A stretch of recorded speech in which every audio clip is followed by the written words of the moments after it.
What's up, everybody? We're live.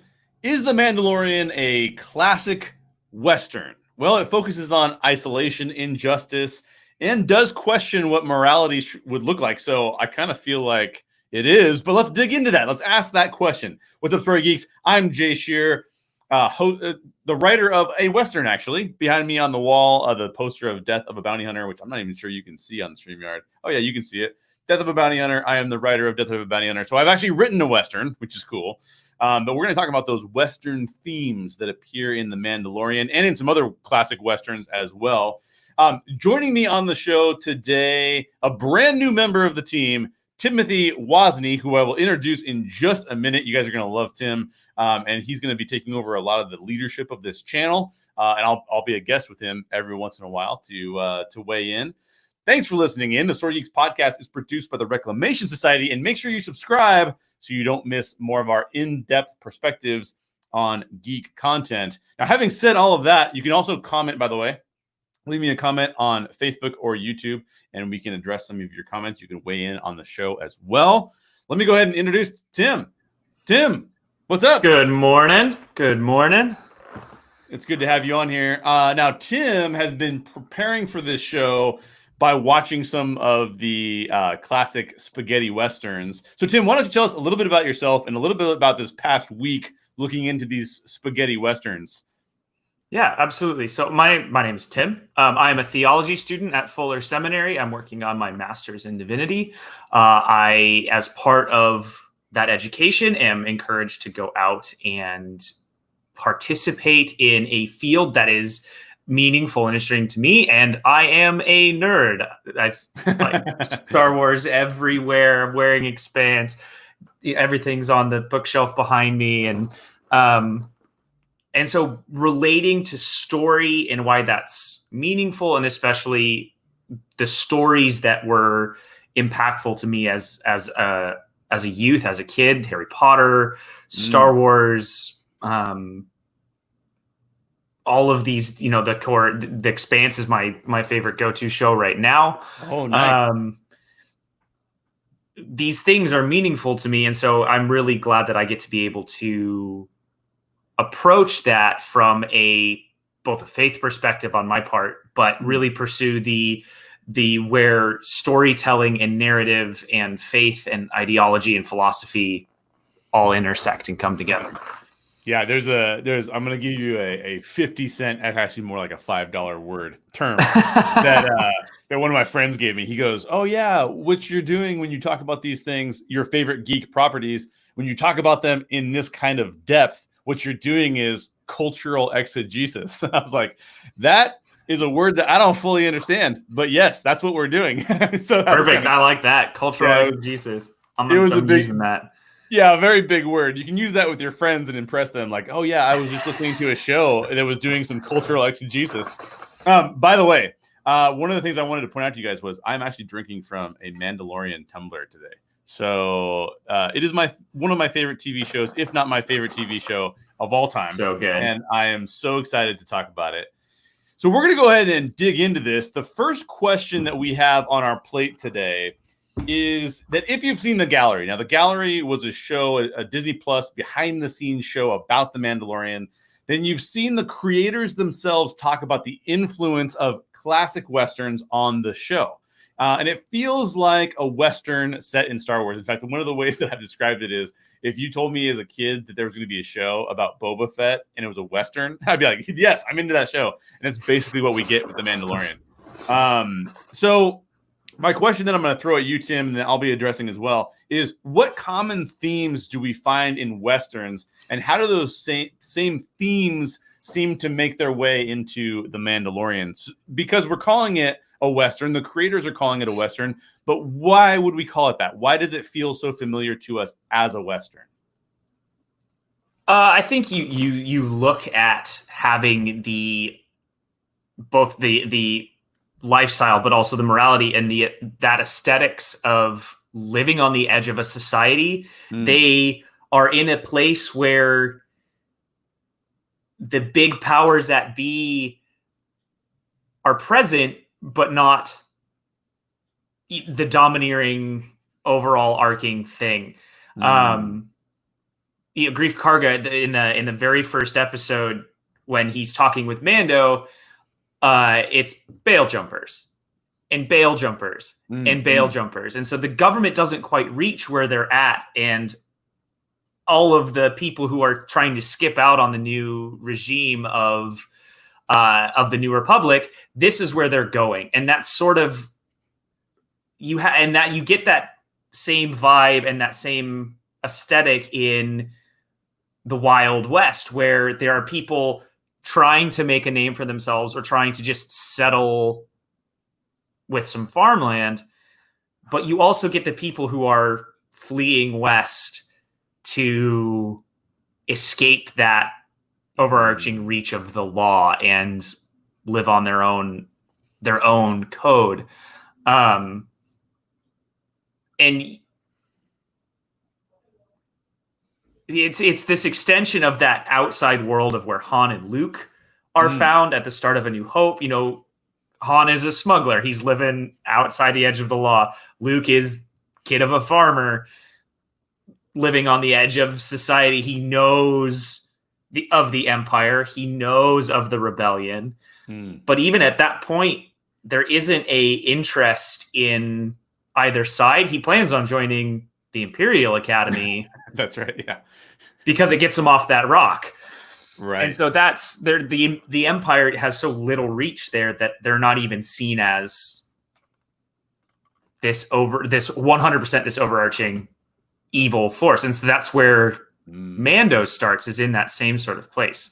And there's a lot of the Hutt clans and the, bandit organizations, gangster organizations.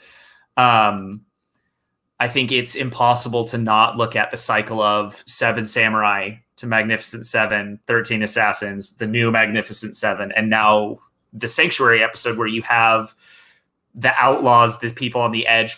There's still a respect for innocence and life there. So there's so much to Mandalorian that comes in together. And which spaghetti westerns did you watch this past week? Because you told me you watched a few. I went through the Man of No Name trilogy. So Fistful of Dollars, A Few Dollars More, and The Good, the Bad, and the Ugly. And as you watched those, did you feel like there was a lot of similarities between what the Mandalorian's exploring and what those are exploring? Absolutely. Especially just on the front of the Mandalorian is an outsider on his own, and he has the culvert. But as far as anyone else is concerned,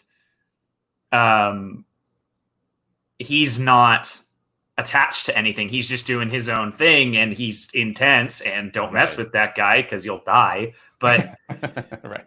But like in the first scene, he walks up to the saloon and the doors open and he's silhouetted, and that's that's Clint Eastwood pushing through the swinging doors, and the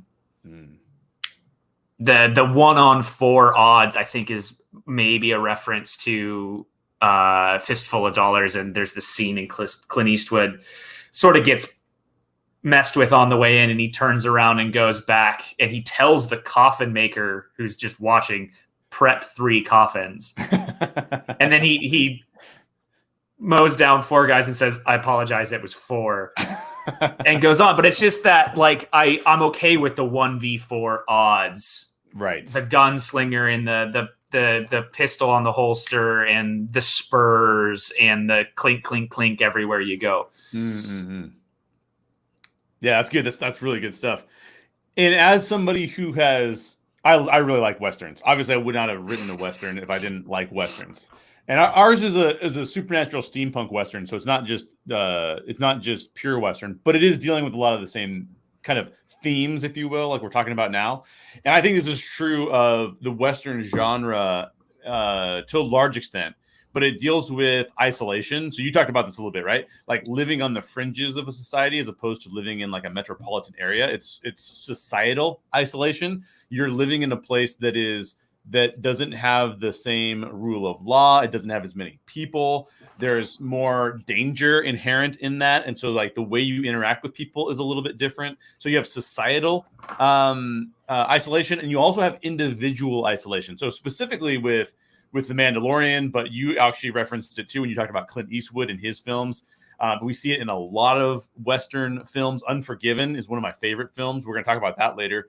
But it's these people who, because they've chosen to go west, the East, New York, Boston, these big cities that are on the East Coast, people have chosen to leave those cities and they're entering a frontier. And the frontier is Wild West. Like, who knows what's out there? You're leaving a place that probably has a more mature system to it, a more mature system of behaving and behavior, and you're moving out to a place that is very immature in terms of the way it's been, the way that it is developing, I should say.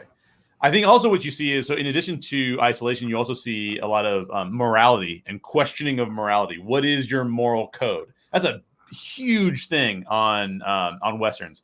What is the moral code? The law oftentimes does not dictate the morality of what should occur. You see in more mature systems, you see either that the system is corrupt and it's like a kind of a Batman Gotham City type of deal where it's like Batman's like, I'm bringing the law to Gotham. I'm bringing order to this chaotic place. Or you see a system that's already built up that has its own moral code and way of behaving. And if you're isolated in that system, it's a different kind of isolation. Here, you're seeing like, well, how do we dictate a moral code where there literally is nothing in place? And so you tend to see like crooked sheriffs or sheriffs that have a white hat and are very altruistic. Like you see a lot of, and you see it in The Mandalorian. What should my moral code be? Should I not worry about Baby Yoda and feel like, and I know his name's not Baby Yoda, so don't even come at me in the comments about that. I know that's not I'm collectively calling him that. But it's not Yoda. We know that. But are we going to just kill him and just live the bounty hunter code? Because Grief Karga tells him, like, just live the bounty hunter code. Like, you don't ask these questions. Even Werner Herzog's character, the client, he goes, "This is not normal for a bounty hunter to ask these questions. You're not supposed to ask that." So he's trying to figure out what his moral code should be. So that's very common in Westerns. And then the last thing, which I've already kind of mentioned, is these simplistic systems of justice. We want people to experience, it's not like, hey, there's going to be a trial and you're going to have a jury of your peers. It's like, no, if you wronged me, man, like, get your pistol because we're going to go at it. Like, so I think it's trying to break down some of these bigger systems and showcase how crazy it was in the Wild West to try and bring about civilization and bring about humanity in ourselves. And that's a lot of what Westerns are, generally speaking, dealing with. And it's a perfect time for The Mandalorian to be set because it's like the fall of the Empire. It seems like they're sort of in the Outer Rim, although I don't know if they ever reference being in the Outer Rim or not. And it's this really complex, everything that was complex. The Empire had a very complex system with which it governed the galaxy. Now all of that is breaking down, and now you put Din Djarin, the Mandalorian, in the middle of that situation, and now you've got a Western. So you kind of mentioned the same thing. Mm-hmm. So I think we're both very much on the same page. Any other thoughts about that setup, or any other thoughts about how that played itself out? I like that you mentioned the whole sort of how the sheriff governs the moral code of the town that they're in, and which is that sort of and there's the line in A New Hope, I'm wanted in 7 systems or whatever the specific number is. Right. But that's that's sort of what you see in Westerns too. It's like county by county or town by town. You may have between 7 towns, 8 different bounties. Right. And so you're hopping county to county as an outlaw, getting outside of that reach. But I'm curious, and this sort of comes up to what we'll address in a little bit, but like where that's going to go for Mando, and where he starts to see himself in dictating that moral code. And just sort of, does he start leaning towards, there's something I can do towards being the white hat, like you said, the altruistic sheriff, or do I stay focused on staying outside of the system that I've been trying to escape? Right. Yeah, that's going to be fascinating, and we'll talk about the next season that's upcoming and what some of our predictions are for what they might theme it towards. And by the way, if anybody's watching and has any questions for us that they want us to address, just leave a question in the comments and we'll jump on it when we get a break in our own questions. You hit on something that I thought was really fascinating, and I forget where I was going to go with it. It was about bounty hunting specifically. Bounty hunting in the modern world is in America, which has a fairly, at this point, we live in a fairly mature system. Now I know you look at the news and you'd say like, I think we're all acting immature, but that's a whole different thing. But in terms of, you've had what, over 200 years now to kind of figure out how our system is going to work. And so you put a bounty hunter in our system today. A bounty hunter has to work within the rule of law. And a bounty hunter you don't see bounty hunters off just being like, hey, like I got a gun on my hip and like you're going down. Like that's not how it works. That's not how bounty hunting works today in today's world. But I think bounty hunting as a concept was a very different concept back in the Wild West, because you literally had people who, like you talked about when you were talking earlier, I talked about people who were leaving big cities because they were wanted for something, or they should be in jail, and like they had to get away, they had to leave, they had to go somewhere else. And then they could actually out there say like, well, this person's too dangerous to be out there doing whatever they're doing. We'll put a bounty on them. They're a wanted person, and we'll see if we can bring them back in to face justice for some of the crimes they've done. So it's even a different, obviously the Mandalorian's playing with that directly. But that I think was even more true in the Wild West. And it's very true about the stories we tell about the Wild West, even if it wasn't as prolific as it is in our storytelling. I'm curious. One of the things we do on this show all the time is like dig deeper into not only just the theme, but why the theme is occurring. And so my question to you is about, you watch these spaghetti westerns, you watch The Mandalorian. Why are we drawn to these particular themes as humans? What about these themes that we've been talking about resonates with us? And why do we want to go back to this kind of material all the time? I think it sort of goes back to, especially in the States, our own history of westward expansion and how that goes. But just it's something I think that it's like I say in the States, weirdly nostalgic, but also entirely alien. Where we live, that system is gone, and almost the entirety of the U.S. I'm sure it exists in a couple small pockets, but for the vast majority of people living in the United States, that's not the reality. We live in a system where there is widespread police coverage, and there is a established and widespread multi-tiered justice system. But there's also this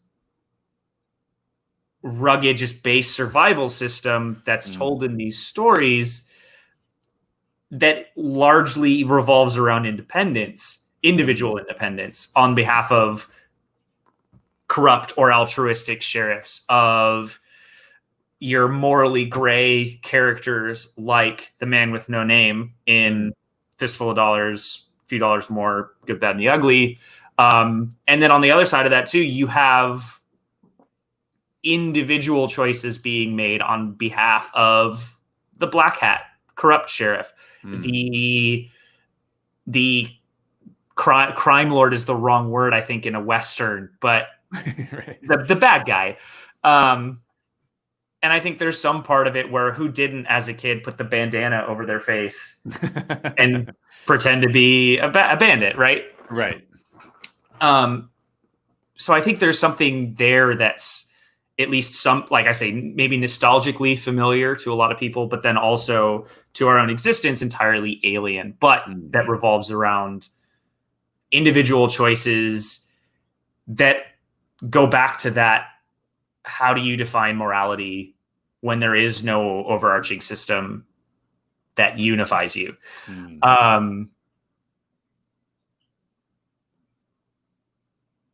and you said it comes down to the will of the individual sheriff, but there's still some things that are interesting, that like pervade. You see in Mando, you see this in Magnificent Seven, you see this in Fistful of Dollars. There's this uniform, like messing with children is off limits, and only the evilest of evil characters, right, ever touches that. And even morally gray characters like Mando, like the man with no name,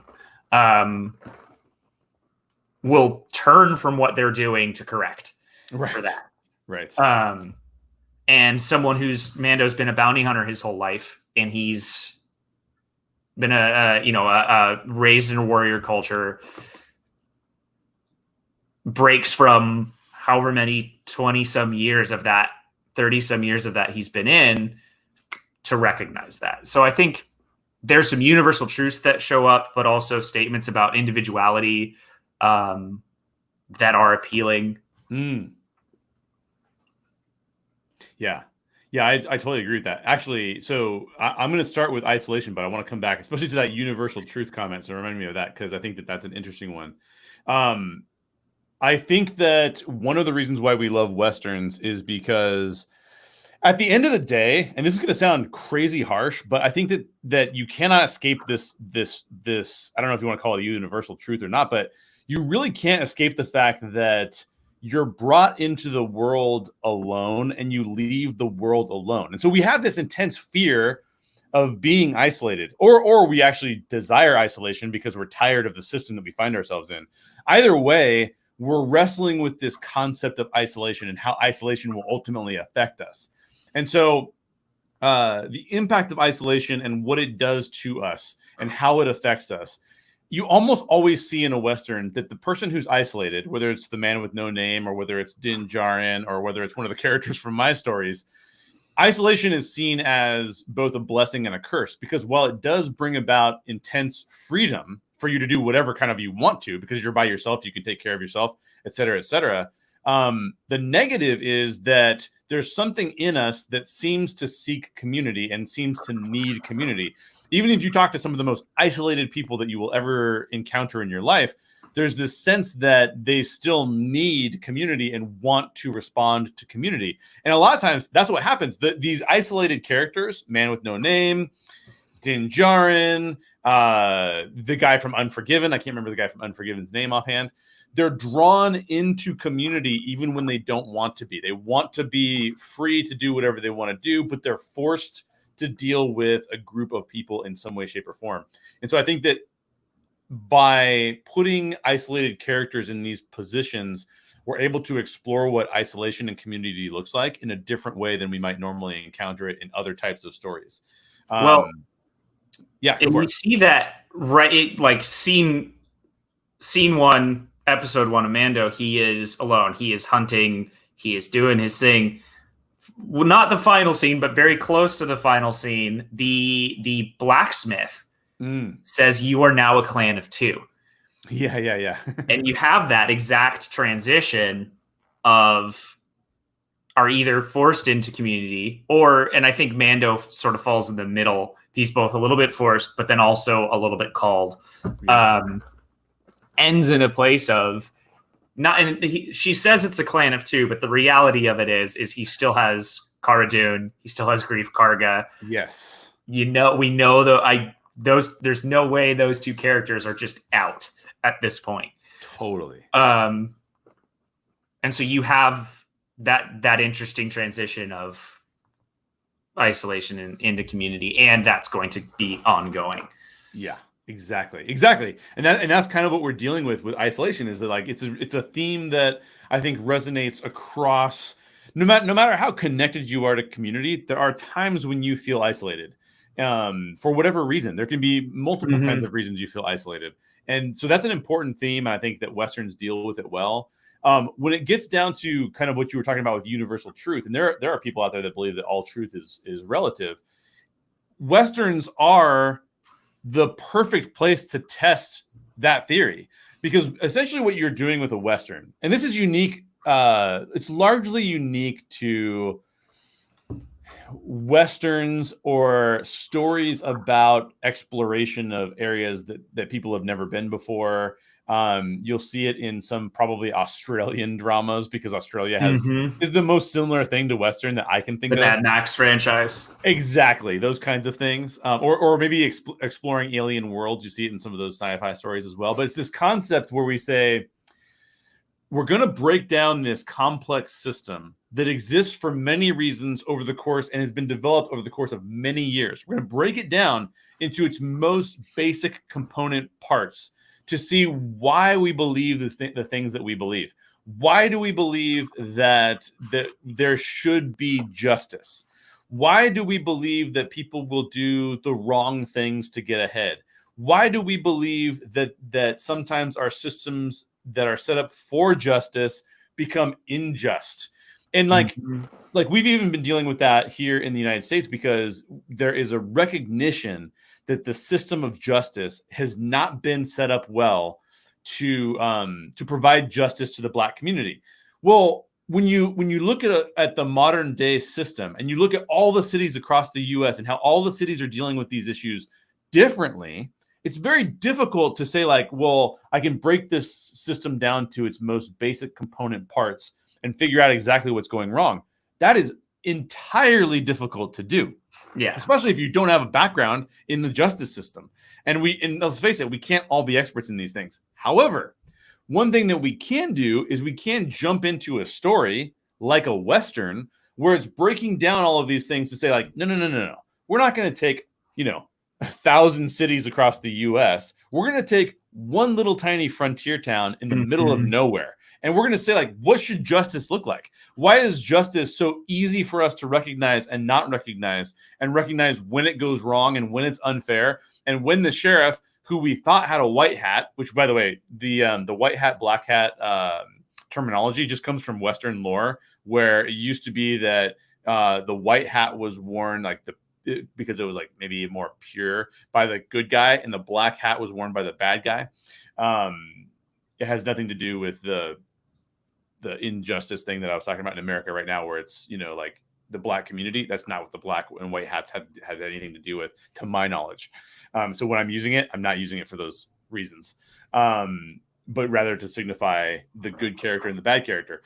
When you see a character with a white hat, meaning the good character, but then you see them break the system of justice that we're all hoping that they're trying to uphold, it's like so infuriating. It's like, that is not how that's supposed to go. That's not justice.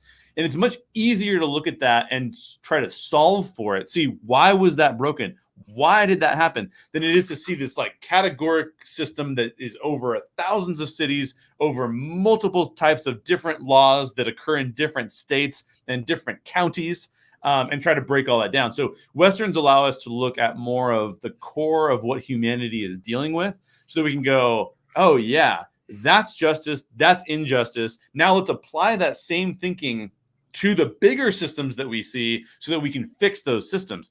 It's a way of breaking down that problem. I think that's one of the reasons why Westerns are doing what they're doing.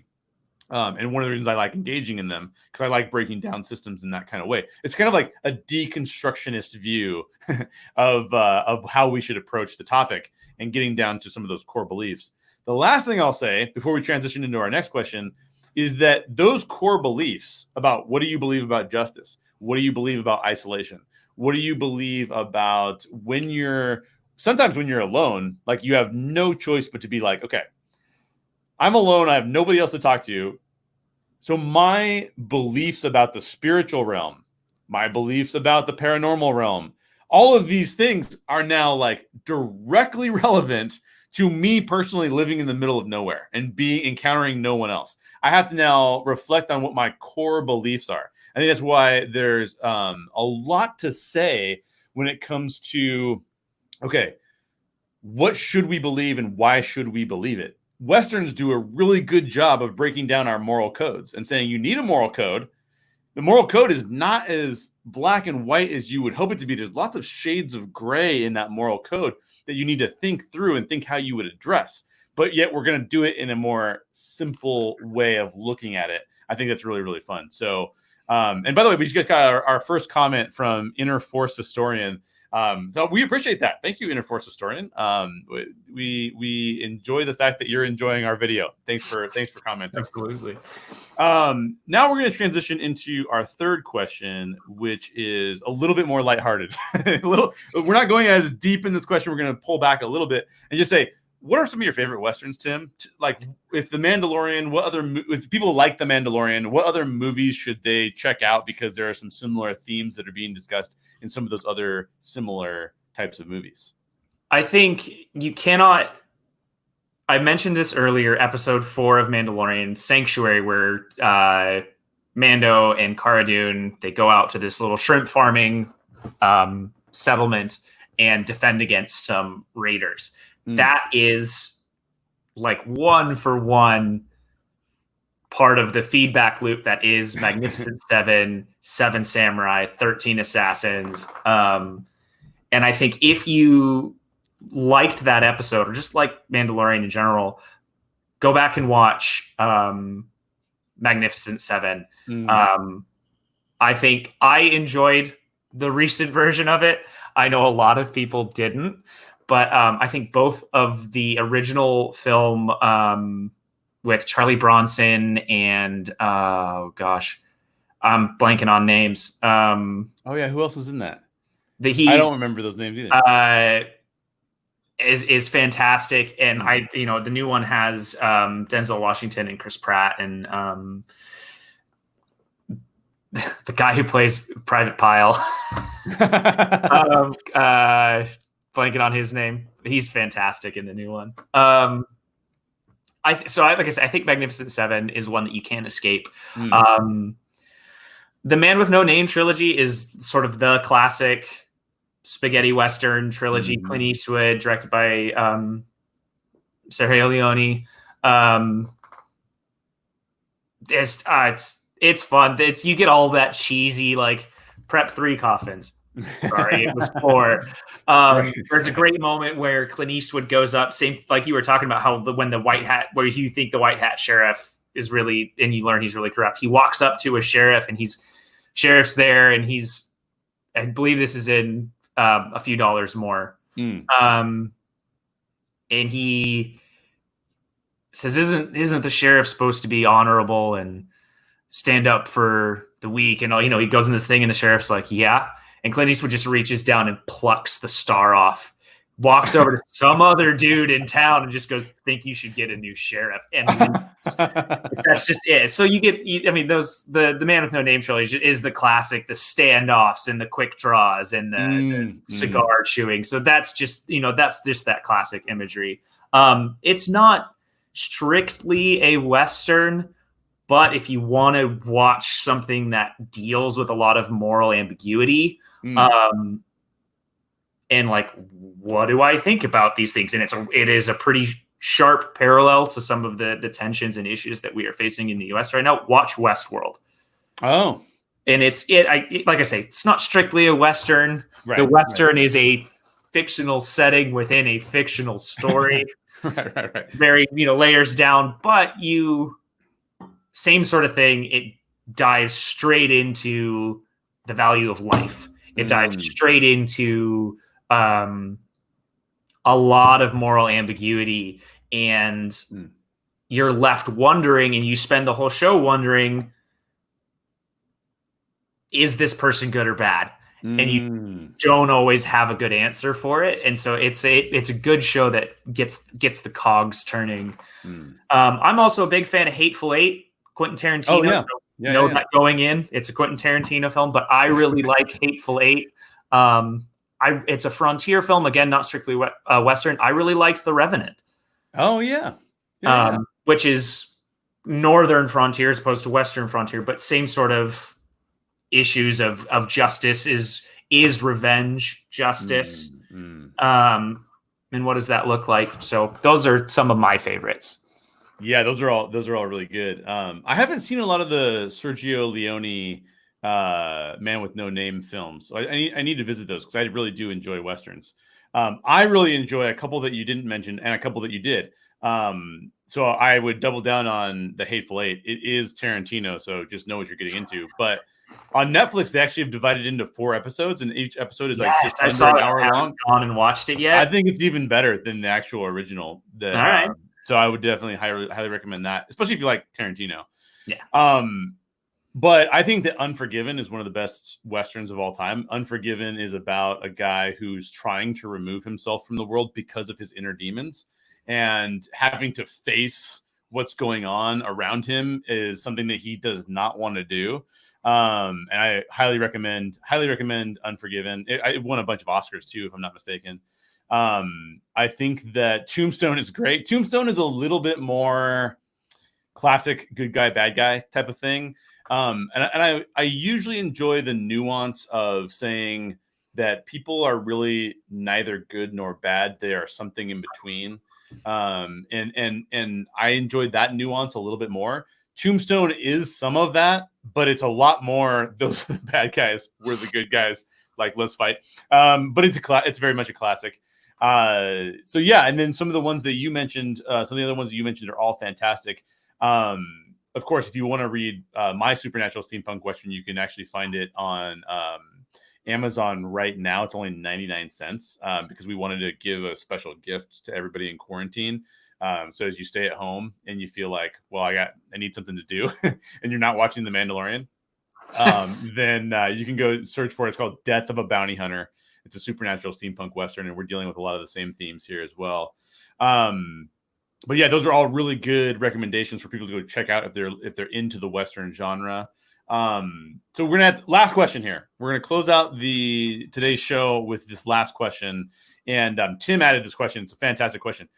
As we look forward to season 2 of The Mandalorian, which we're getting thankfully on time later this year, I believe it's in October. Yeah, October, which is fantastic.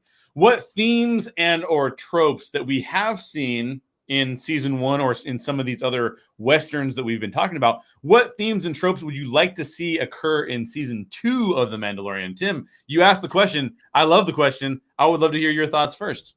There's the story of Fistful of Dollars largely revolves around Clint Eastwood entering a town.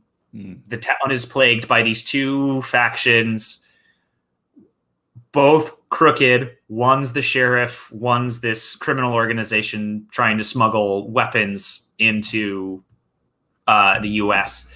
And he just goes back and forth the whole film and plays them against each other. And sometimes it's hysterical, and other times it's suspenseful, and he's sneaking around. But it's a very engaging storyline. And so I think it'd be fun to see Mando do something of the same. In his journeys with the child, finding himself in a place where the only way through is by playing both sides. I think that would be a very fun either single episode or a couple episode arc. The other thing that has interested me across a number of years, and this is actually the first sort of topic I dealt with, not really realizing what I was dealing with in my sophomore year of high school. But looking at the humanity of soldiers on both sides of a conflict. In Good, Bad, and the Ugly, this is what's fresh on my brain. But on Good, Bad, and the Ugly, they have to progress through both the Union lines and the Confederate lines. And just so finding something like that where Mando is caught in between a New Republic unit and remaining Imperial warlord elements, more than just where we saw just Mando against Moff Gideon and his stuff, but really get the Republican and find himself caught in between would be interesting.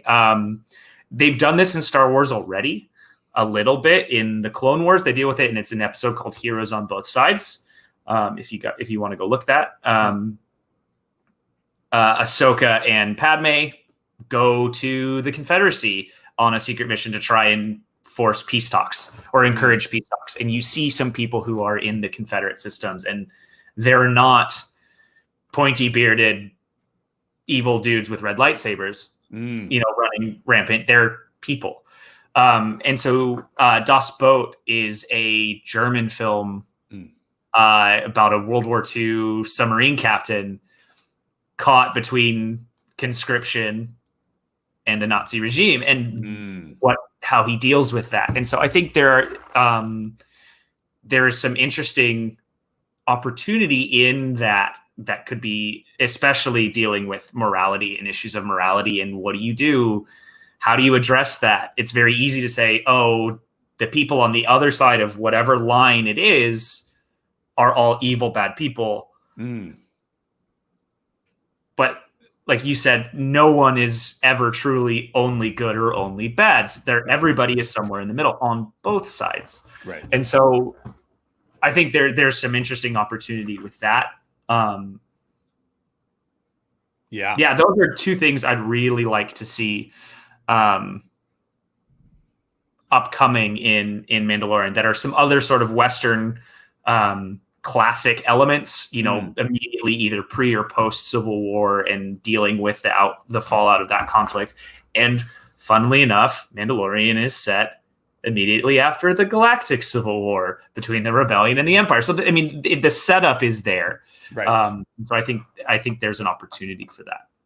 Yeah, I would love to see some of those things, because you get into just, even as you're talking about it, like one of the things that George Lucas did really well in the prequels. The prequels get a lot of hate, but one of the things that the prequels did really well is it showcased exactly what you were talking about in regards to, on both sides of the conflict, even in Star Wars, which is generally speaking fairly obvious with its good and bad. I mean, George Lucas does not hide from you who's good and who's bad, because he literally tells you in the crawl, like, the evil empire. Like, you're not supposed to believe the empire is good.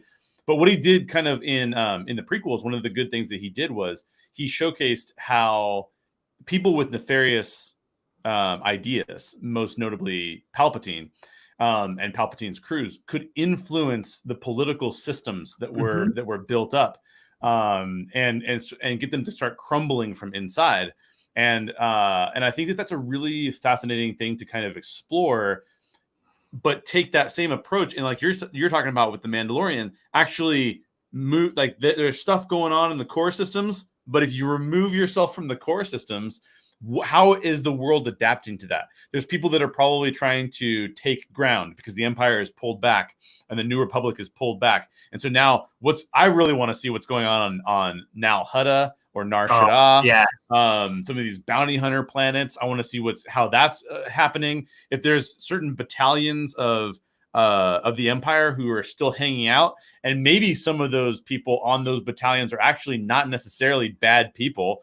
They, like Luke, wanted to join for good reasons, but then realized how evil it was once they started getting involved. Maybe they're fighting back against some of the bounty hunter guilds that are just straight up nefarious. Or maybe there's some bounty hunters in those bounty hunter guilds or in those crime syndicates that are actually not that bad and are trying to do things because they're trying to smuggle goods to people who the Empire has been preventing goods from reaching. I think putting the Mandalorian in those kind of scenarios would be really cool. The one thing I am nervous about as it relates to the Mandalorian directly, and there was some indication, I think a lot of times we take the Star Wars creators' statements out of context because we don't know exactly what they mean, and so we put assumptions on top of them that are not true. But one of the things that was said, I believe by Jon Favreau, was that the Mandalorian is this kind of character because of the time frame that he's existing in, that he could kind of experience some of the events that we have seen in the movies in a different way. And I hope that the show doesn't become about like, oh, we're going to go see that character that you guys loved in the prequels, or that character that you guys loved in, the original trilogy, or, let's go see Kylo Ren as a kid or something. I don't really want to do that so much. I'd love to see, I like the fact that it's a new story with new characters. I think that I have been a huge fan of the actor who plays Moff Gideon, and his name is totally escaping me right now. But I've been a huge fan of his ever since Breaking Bad. I think he is one of the best actors out there today. He's phenomenal, which is so depressing that I can't remember his name. Giancarlo Esposito. Thank you, sir. Giancarlo Esposito, fantastic, and the fact that he has. So good. Yeah, and the fact that he has a dark saber now and everything, like, oh, that's just so fascinating. So really looking forward to seeing that category play itself out.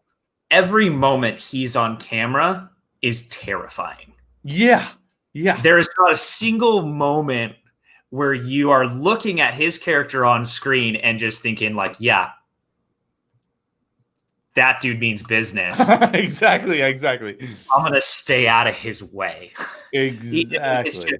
His whole being just emanates fear and power and control, and he's everything that an Imperial Moff should be. That's true. It's true. And he's terrifying. And yes, you're right. He has the Darksaber, which is super important, specifically to Mandalorian lore. Right. And Din Djarin says he was there in the I'm blanking on the word the Night of 1,000 Tears. But the imperial destruction of the system of Mandalore. Yeah. He was a part of that. So there's definitely, I'm so stoked for where more of Giancarlo Esposito's character. Yeah. It's gonna be fantastic. Yeah, I can't wait for that. So we're going to go ahead and wrap it up here. Really quickly, if you have any questions you want to throw at us, you can. But we didn't get a lot of questions. You can always feel free when we're doing these live shows to ask questions if you want to, or you can just listen in and enjoy it. Whichever one you want to do is fine with us. But thank you, Tim, for joining me. Like I mentioned at the beginning of the show, Tim is going to start taking over a lot of the content. He's going to bring on some other guests, some other co-hosts of the Story Geeks podcast.